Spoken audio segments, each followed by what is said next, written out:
What's up guys, this is Tony with Salt Strong, and I want to talk about what I like to bring with me when I'm fishing from shore and or wade fishing. Now the biggest thing with wade fishing or fishing from shore is obviously you're limited on space. You don't want to bring a lot of stuff with you, so I've really narrowed it down to the bare essentials that will still get the job done.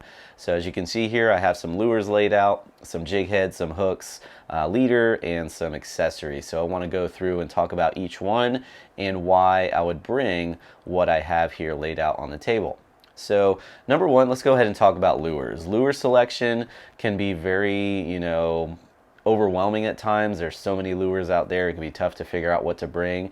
And I've narrowed it down really to just a handful of lures that can all fit in either a small Plano tackle box like this, or if you have baggies of soft plastics, you can just put them easily into a small backpack. So first up, we have paddle tails. Paddle tails are going to be some of the best lures to throw when you're wade fishing or fishing from shore, because you can cover a lot of water and they cast very well. When you're fishing from shore, ideally you want to be making long casts, and these paddle tails here, these are our Mulligan 4-inch paddle tails. They are built to cast further, so these can definitely be ideal. And as you'll see, I have two colors here. I have a light color and a dark color, and that will cover pretty much all the bases as far as water conditions go. Light colors are going to be best if you're fishing in clean water. Dark colors, such as our gold digger color here, will work best if you're fishing in murky or dirty water. And if you really want to narrow it down to just one color, I would go with the Slam Shady color, which can work in clean water and dirty water because it mimics the natural color of pretty much every bait fish out there. Next up, I would have some sort of type of finesse lure, such as a shrimp imitation, which is our Prawn USA lure right here. As you can see, I have a natural color, and then I have sort of a pink color, which can work well in dirtier water. So again, going with clean water versus dirty water. Clean water, go with more of a natural color. Dirty water, go with more of a darker or bright color, and that would definitely help. Now these I would throw if you're fishing very calm conditions, or if the bite is very slow and the fish aren't responding to paddle tails, which can create a lot of commotion in the water, which can deter fish if they're on edge. So go with something more finesse if the bite is slow or the fish are very lazy and lethargic. And then the last soft plastic I have here is our original Prawn USA. This is a larger size. As you can see here, it is a larger profile, so I would mainly use this if I'm fishing deeper water. Deeper water, stronger current, and this leads me to our sort of jig heads and hooks here. A 1-ounce jig head, 3/4 to 1-ounce jig head would be ideal for this larger shrimp, especially if you're fishing from shore and you're fishing from either a pier, or you're fishing an inlet, or you're fishing a spillway. This can be ideal, an ideal combination right there. You have a nice heavy profile and you have a nice large profile for those deeper areas with stronger current. And going back to jig heads, I would really carry with me everything from a 1/8 to a 1/4 ounce, and then up to a 3/4 or a 1 ounce, again to cover those different depth ranges. And you don't have to carry a ton of these. You can carry about 5 or 6 of each, or maybe even 3 of each. That should be plenty.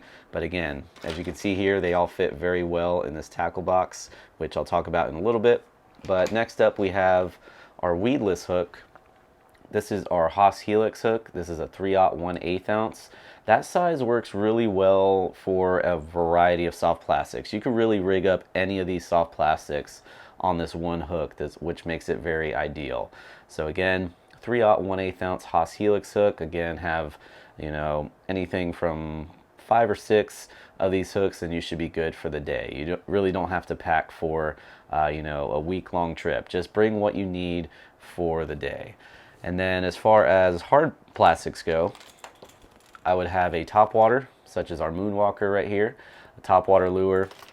And then when the sun starts to come up, and or those fish are short striking your topwater, you can go with something subsurface, such as our Skinny Lipper, which is a hard body jerk bait that dives down to about a little over a foot, and then when you stop retrieving it, it floats up to the surface, which makes a great presentation for the shallows, going after redfish, snook, sea trout, any of those shallow water game fish. Now next up, you're going to want to bring some leader with you. Now I have Berkley Vanish here. I like these because they're very compact, small spools, and you can keep them in this Plano tackle box right here. Very convenient, so you don't have to, you know, carry them in your backpack, lose them in your backpack, have to dig around for them, or they're very easy to just put into a pocket in your shorts or your pants while you're out there.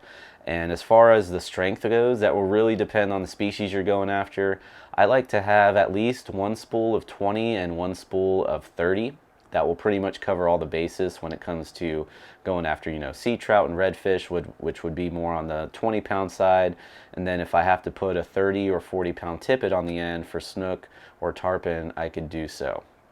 So again, at least 2 spools that can help you cover, you know, all the bases when it comes to whichever species you're going after. Then lastly, as far as the accessories go, fish grips. These are handy to carry with you because they're nice and small and compact. Again, they fit into a backpack, or you can clip them to your belt, or you can put them in your pocket. Very convenient to carry around. And this can help if you're fishing from shore and you need to get a hold of the fish, but you can't really reach it with your hands, or it's a toothy critter, or they have really rough mouths and you don't want to mess up your hands that way. So plastic fish grips can definitely be the way to go. Now the tackle box here, I've been talking about it. This is a 3600 series Plano tackle box, waterproof. As you can see, it has that seal around the edge, so when you close it, keeps it waterproof. And then some Dr. Juice scent. This can be great to add to your lures, and it works well for hard baits and soft plastics. So you can definitely keep a small bottle of this. This is a nice compact bottle, which again doesn't take up much room.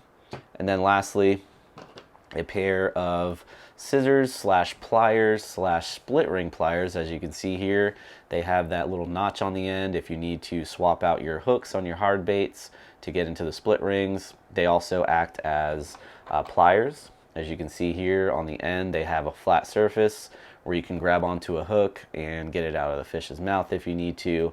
And then they have a cutting device right here closer to the handle where you can cut your line. It cuts braid and mono and fluoro very nicely. So great tool to have with you when you're out there on the water. Now keep in mind, everything that I'm showing here, we do carry on our shop page at fishstrong.com, so you can pick that up, put it together in a nice little bundle, and you'll have everything you need to get out there and go on a wade fishing trip and or a shore fishing trip. Now this tackle setup can also transition over to if you're fishing from your kayak or your paddleboard and even a boat. You know, it's very important to keep things simplified so you're not worrying too much about you know, the lure you're using. What you should be worrying about is, are you in the right spot? Are you in a feeding zone? And that's a big problem I see a lot of people having out there on the water, is they're either not in the right spot, or they keep going to the same spots over and over again and find themselves getting skunked, when you really have to dial in where to go based on the time of year, based on the conditions, because inshore waters, they're very shallow. There's a lot of variables that come into play. You know, you have tides, you have temperature changes, you have the wind, you have all sorts of factors that come into play that will determine where fish are going to be at any given time. Now, if you need help figuring out those trends and figuring out those patterns, highly recommend checking out our Salt Strong Insider Club, where we guarantee you'll start catching more fish, because that's what we teach. Now, if you are interested in our Salt Strong Insider Club, just simply head over to saltstrong.com/pricing or click the link below. So that will wrap up this video. If you have any questions or comments or any additional tips you would like to share as far as bringing tackle with you on an inshore wade or shore fishing trip, definitely let us know in the comments down below.